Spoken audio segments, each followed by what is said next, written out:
সুশীল নামীয় কিছু কুশীল তারা এখন মায়া কান্না কাঁদে।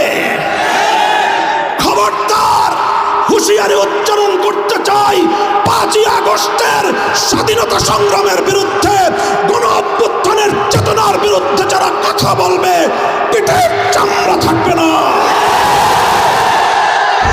আওয়ামী লীগের রাজনীতি গুম আর খুনের রাজনীতি। আওয়ামী লীগের রাজনীতি আমার তাগড়া তাগড়া যুবক সন্তানদেরকে মায়ের বুক থেকে কেড়ে নিয়ে গুমের রাজত্ব কায়েম করবার রাজনীতি। এই বাংলাদেশ আর কখনো ভারতের করদলগত হবে না। এই বাংলাদেশকে ভারতের অঙ্গরাজ্য বানাবার স্বপ্ন পূরণ হবে না।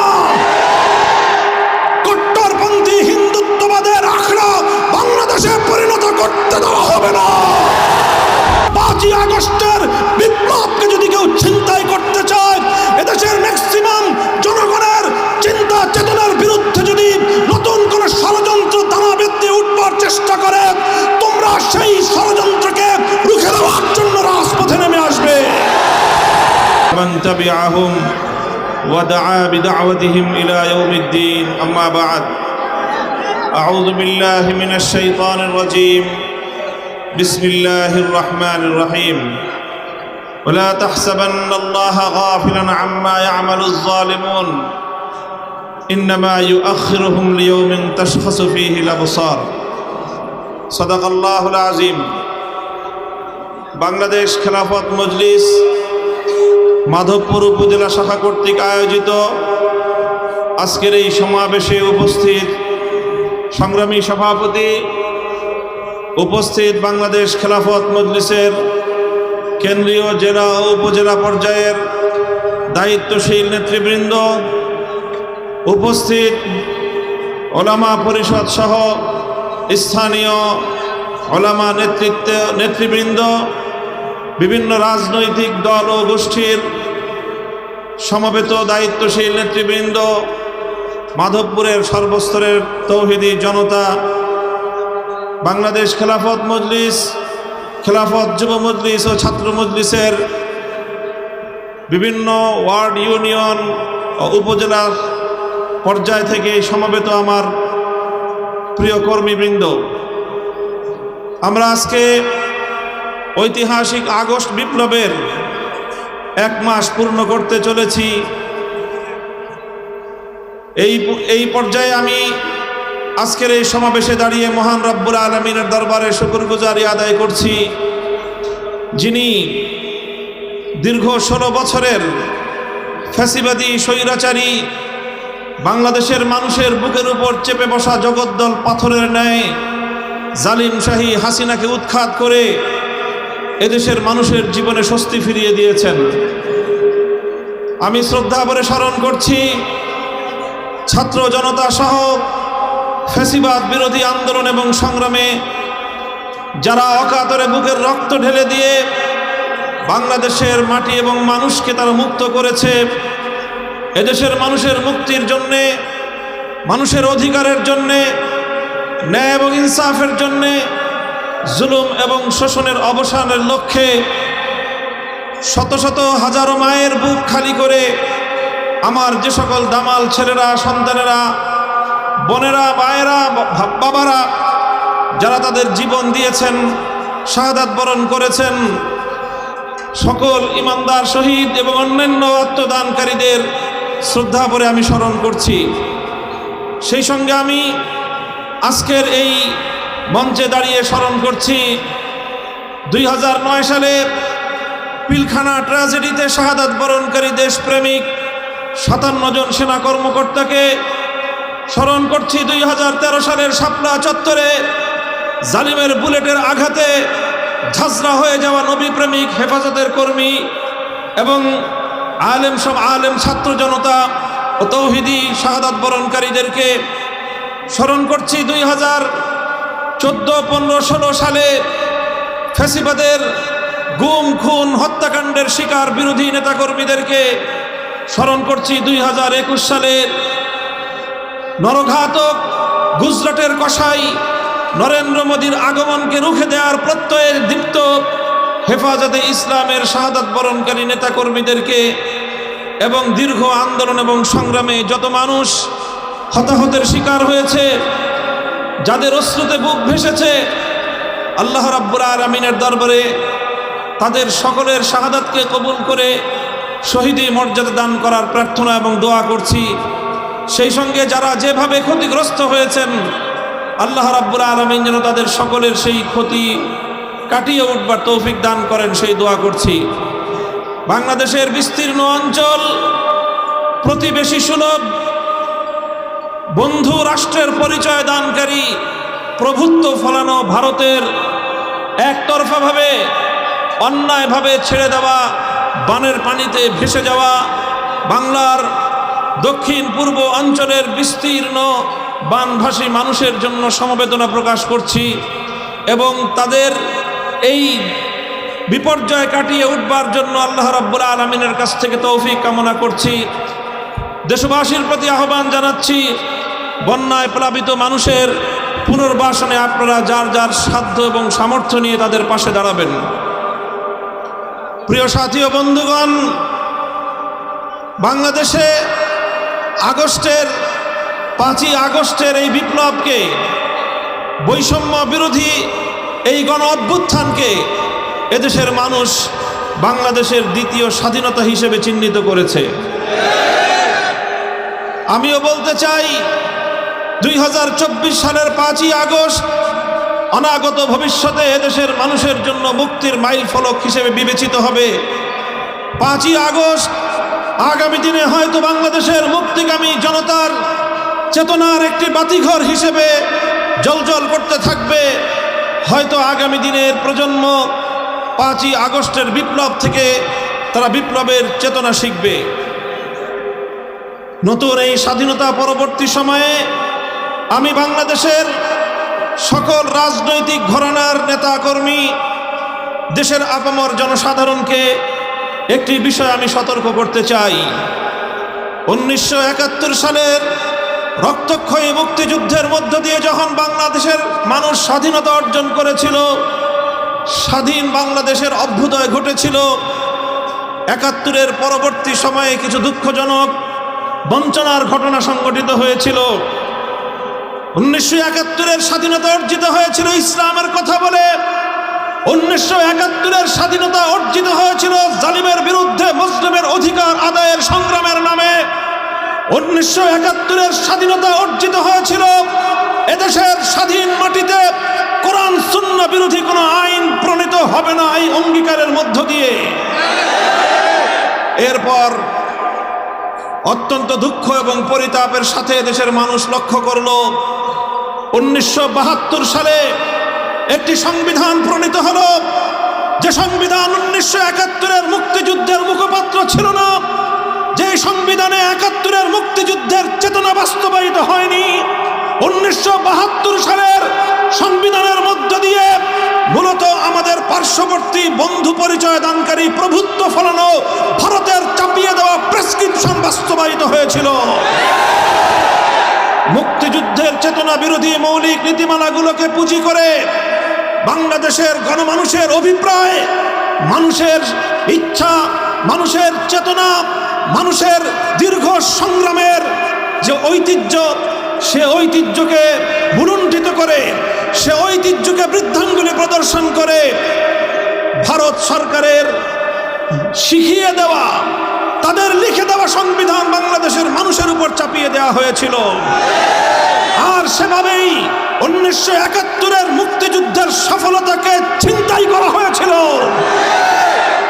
কাজেই সেই 71-এর স্বাধীনতা পরবর্তী বাংলাদেশের মুক্তিযুদ্ধের চেতনা ছিনতাইয়ের ঘটনা থেকে আজকের প্রজন্মকে আমি শিক্ষা গ্রহণ করে সতর্ক থাকবার জন্য আমি আহ্বান জানাই। তোমরা পাড়ায় পাড়ায় দুর্গ করো, তোমরা পাড়ায় পাড়ায় পাহারাদারি বসাও, তোমরা মসজিদে মসজিদে ধর্ম মত নির্বিশেষে সমস্ত জনগণকে নিয়ে ঐক্যের প্ল্যাটফর্ম করে সংগ্রাম পরিষদ গড়ে তোলো। 5ই আগস্টের বিপ্লবকে যদি কেউ ছিনতাই করতে চায়, এদেশের ম্যাক্সিমাম জনগণের চিন্তা চেতনার বিরুদ্ধে যদি নতুন কোন ষড়যন্ত্র দানা বেঁধে উঠবার চেষ্টা করে, তোমরা সেই ষড়যন্ত্রকে রুখে দেওয়ার জন্য রাজপথে নেমে আসবে।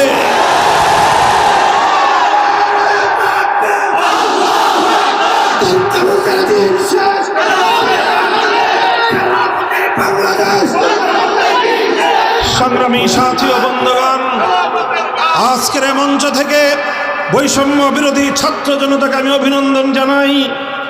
তারা শুধুমাত্র গণ অভ্যুত্থান অর্জিত হওয়ার পরেই, গণ অভ্যুত্থান সংগঠিত হওয়ার মাধ্যমেই তারা তাদের দায়িত্ব ক্ষান্ত করেনি, বরং নতুন অভ্যুত্থানকে ব্যর্থ করার জন্য জাতীয় এবং আন্তর্জাতিক পর্যায়ে দেশের ভিতরে বাইরে যত ষড়যন্ত্র চলছে সেই ষড়যন্ত্রগুলোকে মোকাবেলা করবার জন্যে বৈষম্য বিরোধী ছাত্র আন্দোলনের নেতৃবৃন্দ তারা সতর্ক প্রহরার মাধ্যমে অনেকগুলো ষড়যন্ত্রকে তারা ব্যর্থ করে দিয়েছে। আমি দেশবাসীকে বলতে চাই, বাংলাদেশ খেলাফত মজলিস এবং তার সহযোগী সংগঠনের নেতাকর্মীদেরকে বলতে চাই, হেফাজতে ইসলাম বাংলাদেশ সহ এদেশের আলেম সমাজকে বলতে চাই, শুধু আমাদের সন্তান তুল্য ছাত্র জনতা হয়তো এই বাংলাদেশের ভিতর এবং বাহির থেকে পরিচালিত ষড়যন্ত্রকে তারা যথাযথভাবে মোকাবেলা করার ক্ষেত্রে হিমশিম খেতে পারে। এজন্য আমাদেরকে ইস্পাত কঠিন দৃঢ়তা নিয়ে মাঠে ময়দানে আমাদের উপস্থিতির জানান দিতে হবে।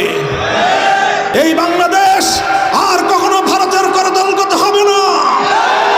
এই বাংলাদেশকে ভারতের অঙ্গরাজ্য বানাবার স্বপ্ন পূরণ হবে না। কট্টরপন্থী হিন্দুত্ববাদের আখড়া বাংলাদেশে পরিণত করতে দেওয়া হবে না। বাংলাদেশ একটি উদার মুসলিম রাষ্ট্র। শত শত বছরের আন্দোলন এবং সংগ্রামের মধ্য দিয়ে স্বাধীন বাংলার এই ভূখণ্ড অর্জিত হয়েছে। এই স্বাধীন বাংলার ভূখণ্ড অর্জন করতে গিয়ে তিনটি আধিপত্যবাদী সংগ্রামের বিরুদ্ধে আমাদেরকে অতীতে লড়াই করতে হয়েছে। 1971 সালে স্বৈরাচারী পশ্চিম পাকিস্তানিদের বিরুদ্ধে লড়তে হয়েছে। তার আগে বঙ্গভঙ্গের মাধ্যমে সেই কলকাতার দাদাবাবুদের বিরুদ্ধে, রবীন্দ্রনাথ ঠাকুরদের বিরুদ্ধে এদেশের মুসলিম জনতাদেরকে সংগ্রাম করতে হয়েছে। তার পূর্বে ব্রিটিশ বেনিয়াদের সাম্রাজ্যবাদের বিরুদ্ধে লড়াই করার পর স্বাধীন বাংলাদেশের মাটি মুক্ত হয়েছে। কাজেই আমাদেরকে সেই সংগ্রামের ধারা অব্যাহত রাখতে হবে। এদেশের ৯৭% মুসলমানদের ধর্মীয় চেতনাকে পদপিষ্ট করে কবির রবীন্দ্রনাথ ঠাকুরদের গান বাংলাদেশের মানুষের কাঁধের উপর চাপিয়ে দেওয়ার ফ্যাসিবাদী সিদ্ধান্তকে পরিবর্তন করার জন্য অন্তর্বর্তীকালীন সরকারের প্রতি আমি জোর দাবি জানাবার চেষ্টা করছি। সংগ্রামী সাথী ও বন্ধুগণ, আমি আপনাদেরকে বলবো এবং আপনাদের মাধ্যমে আওয়ামী লীগের নেতাকর্মীদেরকে বলবো, আপনারা এই আওয়ামী লীগ নিয়ে বাংলাদেশে আর রাজনীতি করার চেষ্টা করবেন না। বলবেন কেন? আমি আওয়ামী লীগকে নিষিদ্ধ করার কথা এই মুহূর্তে বলছি না। তবে আমি যেটা বলছি, 1971 সালের পূর্ববর্তী এই দেশ মুসলিম লীগের দ্বারা শাসিত হয়েছিল, মুসলিম লীগের দ্বারা শোষিত হয়েছিল। এদেশের মানুষ মুসলিম লীগের দ্বারা বঞ্চিত হয়েছিল। 1971-এর পরে মুসলিম লীগের প্রাসঙ্গিকতা বাংলাদেশে আর অবশিষ্ট থাকে নাই। 1971 পূর্ববর্তী সময়ে মুসলিম লীগ যা করেছিল, 2024 সালের 5ই আগস্টের পূর্ববর্তী সময়ে আওয়ামী লীগ তাই করেছে। কাজেই বাংলাদেশের মানুষ যেমন মুসলিম লীগের রাজনীতি আর করে নাই, এদেশের মানুষ আর আওয়ামী লীগের রাজনীতি করবে না। আওয়ামী লীগের রাজনীতি মানুষকে হত্যার রাজনীতি, আওয়ামী লীগের রাজনীতি লুটপাট আর দুর্নীতির রাজনীতি, আওয়ামী লীগের রাজনীতি সাম্প্রদায়িক উস্কানি দিয়ে সাম্প্রদায়িক সংঘাত তৈরি করবার রাজনীতি, আওয়ামী লীগের রাজনীতি গুম আর খুনের রাজনীতি, আওয়ামী লীগের রাজনীতি আমার তাকড়া তাকড়া যুবক সন্তানদেরকে মায়ের বুক থেকে কেড়ে নিয়ে গুমের রাজত্ব কায়েম করবার রাজনীতি। এই রাজনীতি আর বাংলাদেশের মানুষ, বাংলাদেশে আর এই রাজনীতি করা যাবে না। শেখ হাসিনাকে বলতে চাই, পালিয়ে গেছেন ভারতে। বাংলাদেশের 1 ইঞ্চি মাটি, বাংলাদেশের 1 ইঞ্চি জলপথ, নৌপথ এবং সড়ক পথ পালিয়ে যাওয়ার জন্য এদেশের মাটি আপনাকে সহযোগিতা করে নাই। আপনি এই দেশের মাটির সঙ্গে গাদ্দারি করেছেন। আপনার রাজনীতি ছিল বাংলাদেশের মানুষ থেকে প্রতিশোধের রাজনীতি। আপনার বাবার 1972 সাল থেকে 75 সাল পর্যন্ত বাকশালী রাজনীতির কারণে 30 লক্ষ মায়ের বুক খালি করার কারণে শেখ মুজিবের নেতৃত্বাধীন শেখ মুজিবুর রহমানের কায়েমকৃত বাকশালকে এদেশের মানুষ উপড়ে ফেলেছিল। 30,000 মায়ের বুক খালি করে শেখ মুজিবুর রহমান সাহেব তিনি তার একক আধিপত্য বিস্তার করার চেষ্টা করেছিলেন। 15ই আগস্টের মাধ্যমে শেখ মুজিবুর রহমান সাহেব সপরিবারে নিহত হয়েছেন। সেই ঘটনা নিয়ে আমি আমার কোনো মন্তব্য করতে চাই না, কিন্তু বলতে চাই 15ই আগস্টের ঘটনার মূল্যায়ন করতে হলে তার আগে সিরাজ শিকদার সহ বাংলার মাটিতে হত্যাকাণ্ডের শিকার 30,000 যুবকের হিসাব দিতে হবে। তার আগে হাজার হাজার আলেমদেরকে 1971 সালের মুক্তিযুদ্ধ পরবর্তী সময়ে বিনা বিচারে যাদেরকে কারারুদ্ধ করে নির্যাতন করা হয়েছিল সেই হিসাব কষতে হবে।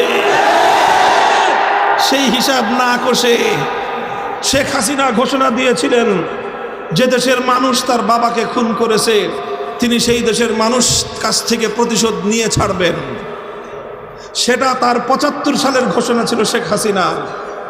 50 বছর রাজনীতি করেছেন 75 সাল থেকে 2024 সাল। 24 সালে এসে আজ কথা বলতে দ্বিধা নাই। শেখ হাসিনার 50 বছরের রাজনীতি ছিল বাংলাদেশের মানুষের বিরুদ্ধে প্রতিশোধ গ্রহণের রাজনীতি। শেখ হাসিনার 50 বছরের রাজনীতি দেশকে তলাবিহীন ঝুড়িতে পরিণত করবার রাজনীতি। শেখ হাসিনার 50 বছরের রাজনীতি ছিল বাংলাদেশের মানুষের মধ্যে একটি এমন বিভক্তি তৈরি করতে এই জাতি যেন আর কোনোদিন ঐক্যবদ্ধ হতে না পারে। কিন্তু আজ বাংলাদেশের আবার বৃদ্ধ বনিতা এক কাতারে দাঁড়িয়ে গেছে। স্কুল থেকে আমার ছেলে মেয়েরা নেমে এসেছে, কলেজ থেকে আমার সন্তানেরা রাজপথে নেমেছে, মাদ্রাসা থেকে আমার সন্তানেরা হাতে হাত ধরে রাজপথে দাঁড়িয়ে গেছে।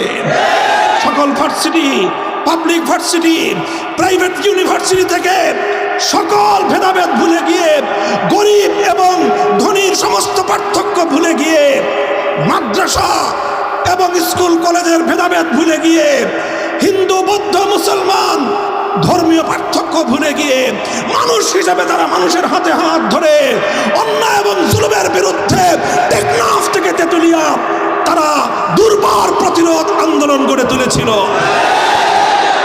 এই ঐক্যই হলো বাংলাদেশের শক্তি। এই ঐক্যই হলো বাংলাদেশের শক্তি। শেখ হাসিনা এবং আওয়ামী লীগের রাজনীতি ছিল এদেশের এই মানুষের মধ্যে যেন কোনোদিন ঐক্য প্রতিষ্ঠিত হতে না পারে। আজও বাংলাদেশে শেখ হাসিনার দোসররা আছে, আজও আছে সুশীল নামীয় কিছু কুশীল, তারা এখন মায়া কান্না কাঁদে। খবরদার, হুঁশিয়ারি উচ্চারণ করতে চাই, 5ই আগস্টের স্বাধীনতা সংগ্রামের বিরুদ্ধে, গণ অভ্যুত্থানের চেতনার বিরুদ্ধে যারা কথা বলবে পিঠের চামড়া থাকবে না। সংগ্রামী সাথী ও বন্ধুগণ, 5ই আগস্টের এই অভ্যুত্থান চূড়ান্ত সফলতা অর্জন করবে সেদিন, যেদিন জুলুম মুক্ত, অবিচার মুক্ত, ন্যায় এবং ইনসাফের বাংলাদেশ গঠিত হবে। আমরা আহ্বান জানাই সকল রাজনৈতিক সংগঠন, আসুন, শুধুমাত্র নিজেদের আখের গোছানোর কেউ চিন্তা করবেন না। দেশের এই চলমান দুর্বলতার সুযোগ নিয়ে কেউ বাংলাদেশের মানুষের অধিকার নিয়ে ছিনিমিনি খেলবার চেষ্টা করবেন না।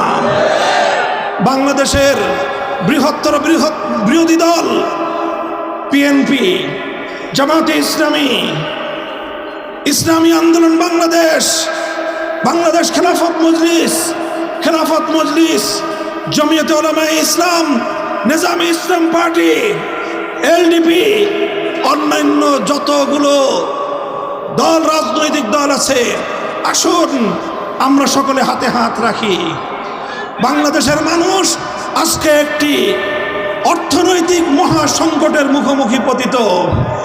শেখ হাসিনা এবং তার দোসররা বাংলাদেশটাকে খোকলা করে রেখে গিয়েছে। হাজার হাজার কোটি টাকা উন্নয়নের নামে পাচার করেছে। শেখ হাসিনার একার পাচারকৃত টাকা আর তার পরিবারের পাচারকৃত টাকা দিয়ে এই বাংলাদেশে হাজারো উন্নয়ন প্রকল্প বাস্তবায়ন করা সম্ভব।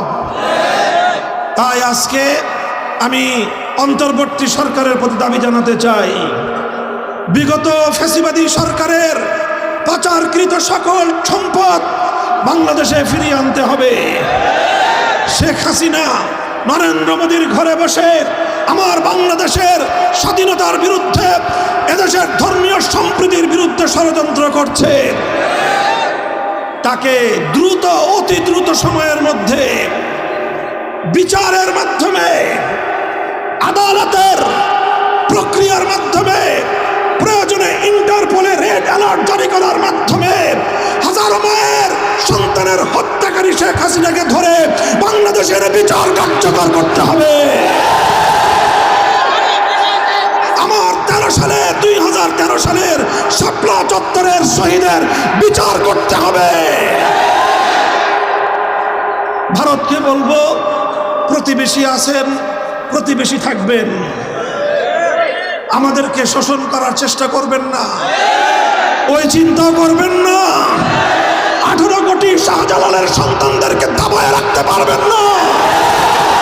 বানের পানি দিয়ে আমাদেরকে ভাসিয়ে মারার চেষ্টা করেছিলেন, কি পেয়েছেন?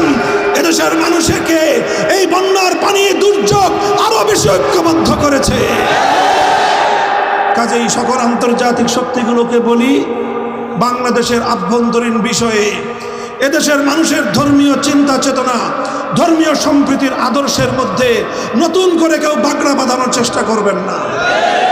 মাধবপুরের সর্বস্তরের জনতা এবং আজকের এই উপস্থিতির প্রতি আমার আখেরি পয়গাম, আমরা বিশ্বাস করি চূড়ান্তভাবে যদি ইনসাফ ভিত্তিক ন্যায়ানুগ ধর্ম মত নির্বিশেষে প্রতিটি মানুষের সকল অধিকার যদি নিশ্চিত করতে হয়, একভাবেই সম্ভব। তার জন্য একটাই রাস্তা, একটাই পথ, সেই পথ হলো সৃষ্টিকর্তা মহান রব্বুল আলামিনের পক্ষ থেকে প্রদত্ত রাজনৈতিক ব্যবস্থা, খেলাফত ব্যবস্থা বাস্তবায়ন করতে হবে। তাই আসুন, বাংলাদেশ খেলাফত মজলিস আহ্বান করছে আপনাদেরকে, খেলাফত মজলিসের পতাকা তলে সামিল হয়ে, খেলাফত মজলিসে যোগদান করে বাংলাদেশের প্রতিটি অঞ্চলকে, প্রতিটি উপজেলাকে, প্রতিটি ইউনিয়ন ওয়ার্ড, প্রতিটি মসজিদ ভিত্তিক সমাজকে খেলাফতের সংগ্রামী হিসেবে আপনারা গড়ে তুলুন। ইনশাআল্লাহ বাংলাদেশ খেলাফত মজলিস সমমনা অন্য সকল ইসলামপন্থীদেরকে নিয়ে আগামীর বাংলাদেশকে ইসলামী সমাজ ব্যবস্থায় গড়ে তুলবে ইনশাআল্লাহ। প্রস্তুত থাকবেন তো ইনশাআল্লাহ?